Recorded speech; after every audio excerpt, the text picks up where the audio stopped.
Hi, I'm Tom Chilton. And I'm Kris Zierhut. We're here to talk to you about Death Knights!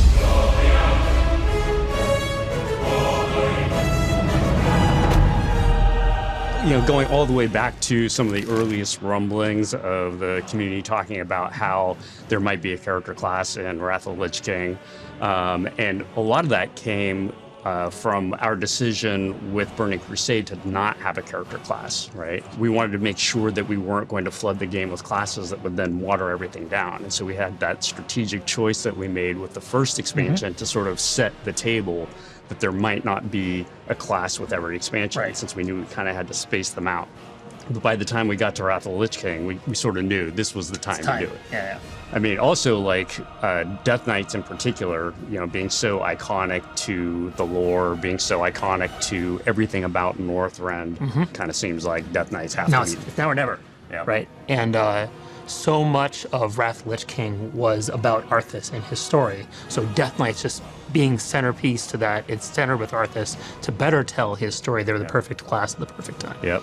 And interestingly, remember we had that Rune Master class, right? It was the potential 10th class that had been tinkered with before WoW ever came out. And we pulled some of their ideas about runes. They went into the Rune Blade, went to the runes on the ground, like Anti-Magic Zone, Anti-Magic Shell, used some of those rune type effects. So we drew from them. We drew from the Death Knight unit in Warcraft 3, like Death Coil and their Unholy Aura. And we do also from Necromancers. That was part of concentrated coolness. Right, exactly. You know, it's a design value that we've always had at Blizzard, as far as trying to ensure that, you know, it comes back to not watering down the classes. As unique as possible. Everything's got to be as unique as possible and feel really distinct. And then we also need Death Knights to feel very different from the other heavy plate magical classes. They couldn't feel like Paladins. Even though they're kind of anti-Paladin, Arthas is a fallen Paladin, they've got to have their own unique, distinct stuff they do.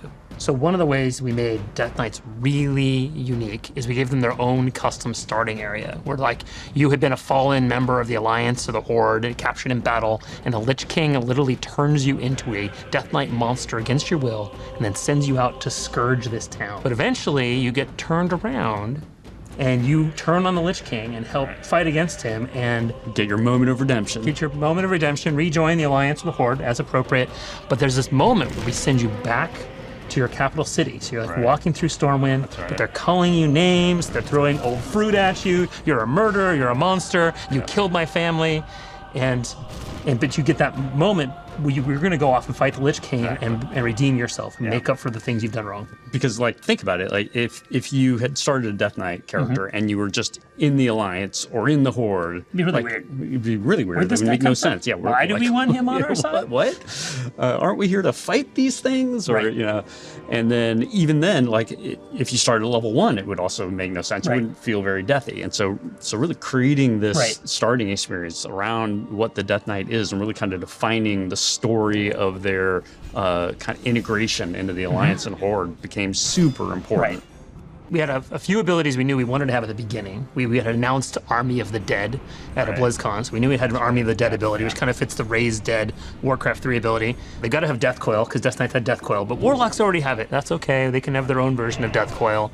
And from there, there's a lot of, well, what else do we do? So we took things like Death and Decay from the boss in Mount Highjaw, and we looked at Gorfiend to see if he had anything. Sadly, Gorfiend didn't have anything too much we could borrow from him, but we started looking at all the other places we could draw from for other ideas and inventing new stuff that we could add. I remember, though, that like some of the defining moments for Death Knight were very early on. There were a couple different things that we prototyped. At first, we prototyped mounted combat. Where we actually made a little bit of an attempt to see if, well, what it would be like if the Death Knight was riding their Death Steed during combat. But when we prototyped that, it was really kind of too hard to overcome some of the challenges of both making sure things animated in a way that felt right and natural with the kind of scale of things and the way that our characters sit on mounts and all that kind of stuff. It's easier to believe a humanoid turning suddenly on a dime, but the horse turning on a dime, you want them to have some physics to them, and it doesn't feel right.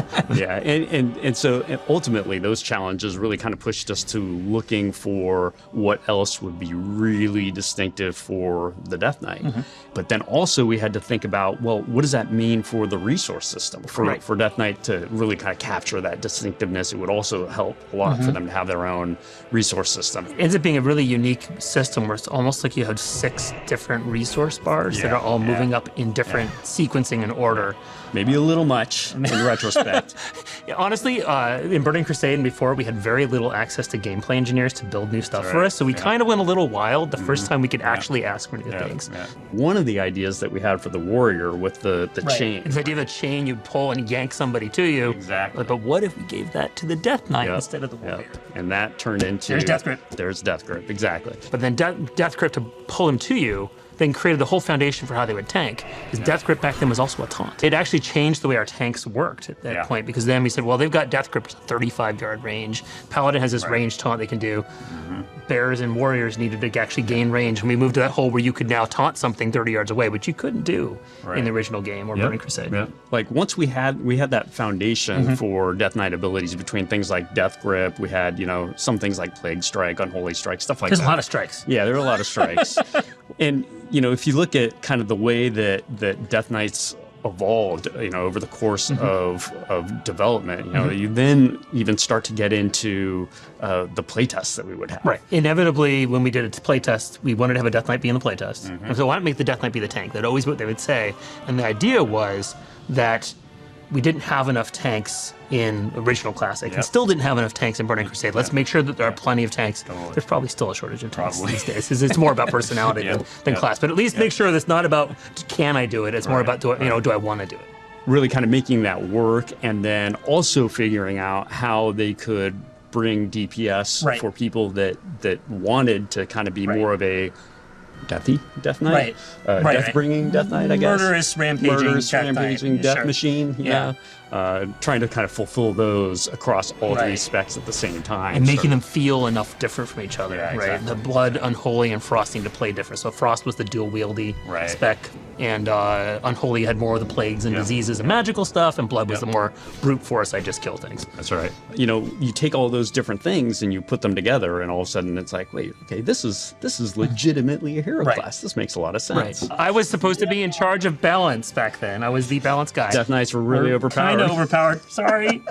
But every time I wanted to make something weaker on Death Knights, I would have all those people who love Death Knights say, no, you can't nerf it. They're fine. In retrospect, it was a good place to be because it made people play Death Knights. It made people go find all those crazy ways. A well-designed class isn't obvious how you're supposed to play it. We want there to be emergent gameplay. Where the players look at, okay, here's my abilities, here's my talents. How can I combine these to make something awesome? We don't want to have it all dictated to them. And that's what it would have taken to make it perfectly balanced. So we let them play with it. And then each patch of the expansion, we had to nerf them a little bit more and a little bit more. But by 3.3.5, they were in a good place. For sure. And they've been strong for many, many years too. And so, it's true. It's been an awesome class. And hopefully people will get to re-experience that all over again. Yep. All right. Well, this is awesome. I'd like to thank everybody for taking this trip down the Ebon Blade with us. And we can't wait for you to join us in the Wrath of the Lich King Classic pre-patch, where you'll be able to create a Death Knight, get them all leveled up and ready to go with Northrend alongside your friends.